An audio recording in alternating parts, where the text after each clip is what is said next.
You're sitting in a locked room. The door is wide open, but instead of walking out, you sit there staring at it, waiting for someone to come in and find you. You tell yourself you chose to be here, that you chose the silence. But deep down, you're not staying because you want to, you're staying because you're hoping he'll come looking for you. That's what most people do with silence. They think they're making a power move, but really, they're just waiting. Think about it. When you decided to go silent, what was your real goal? Was it truly about moving on, or was it about making him feel your absence? Was it about healing, or was it about making him regret? Because here's the harsh truth. If every time you check your phone, you feel that little spark of hope, maybe he finally reached out, then you haven't left. You haven't moved on. You're still sitting in that room with the open door, refusing to walk out, waiting for him to step in. And that's not power. That's a self-imposed prison. The hardest part of walking away isn't the act itself. It's resisting the urge to look back. Because looking back means you're still invested. Looking back means you're still hoping for a different outcome. Looking back means you're not as free as you think you are. You don't lose power when you walk away. You lose power when you stay while pretending you've left. So you've gone silent. You've pulled back. You've cut off contact. And now you're sitting there, convinced you're the one in control. Convinced that this silence is your weapon. Convinced that any moment now, he's going to crack, reach out, regret everything. But let me ask you something. If you're still waiting, are you really in control? Be honest with yourself.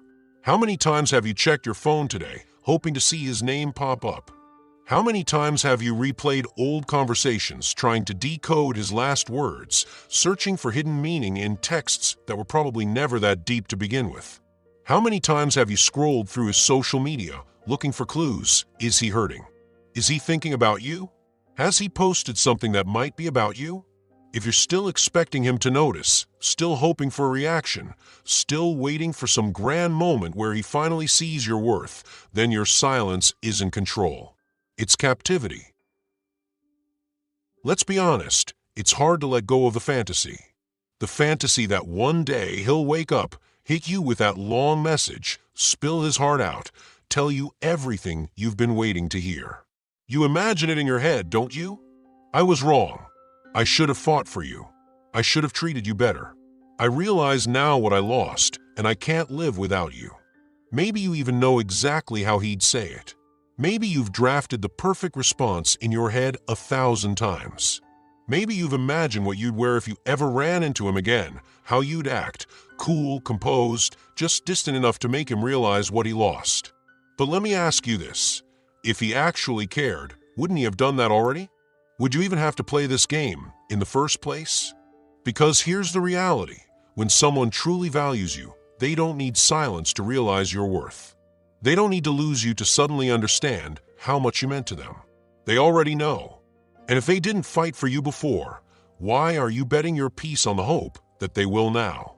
People don't change unless they want to. And even if they do, it doesn't mean they're meant for you.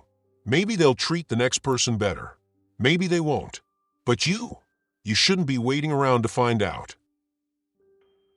There's a story about a guy who went silent on an ex, thinking it was the ultimate move. He blocked her, ignored her, did everything to make sure she knew he was gone. He thought he was winning, thought he had the upper hand. But months later, when she finally reached out, it wasn't to beg for him back. It wasn't even to apologize. She simply said, "I always knew you were still thinking about me." And that's when it hit him. He never actually left.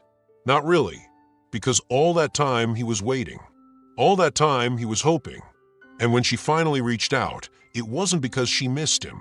It was because she knew he was still stuck on her. And that's what destroyed him. Because silence doesn't make you powerful if your mind is still chained to him. Silence only works when you no longer care about the outcome. Silence isn't a punishment. It isn't a game. It isn't a tactic. It's only powerful when it's genuine. When it's not about proving a point, but about finding peace. You've been there. You've played the game. You've told yourself you were in control. You've acted like you were unbothered. But every time you check your phone, every time you wonder what he's thinking, every time you hold on to hope that maybe, just maybe, he'll finally see what he lost. You're just lying to yourself. Control isn't about who stays silent the longest. It's about who no longer needs to keep score. And if you're still counting the days, still waiting for the moment where your silence works, then you are not free. You're a prisoner. So here's the truth. Real power is in walking away without waiting for a reaction. Not to teach him a lesson, not to make him chase, not to prove a point, but because you finally see the truth that waiting for him in any form is a waste of time. That no message, no apology, no sudden realization from him will ever change what you already know. That the only thing keeping you stuck is you. And the moment you stop waiting, that's when you actually take back control. So say it out loud. I release myself. Write it in the comments. Declare it. Not for him, not for the world, for you. Because the real flex isn't making him regret losing you. It's realizing you never needed him in the first place. And stay with me, because what's coming next will expose exactly how he keeps you hooked and how to break free once and for all.